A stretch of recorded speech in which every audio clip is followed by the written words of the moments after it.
let's go ahead and make some copies of these orange layers. First, I have my orange back. I'm going to make a copy of that. And this one, I'm going to call it orange back cut.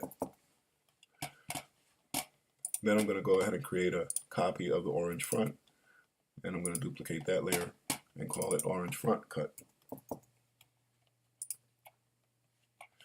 The other thing I want to do is I want to have a layer for the knife that's going to be coming down, as well as a layer for the knife in the up position. So let's go ahead and make a copy of this knife.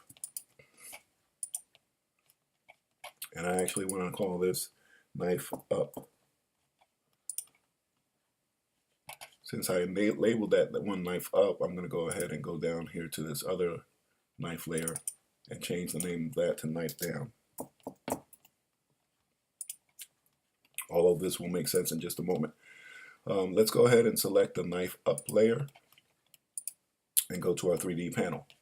And what I want to do is select both of the layers that make up this 3D knife model. So I'm selecting both of those, and I'm going to go and use my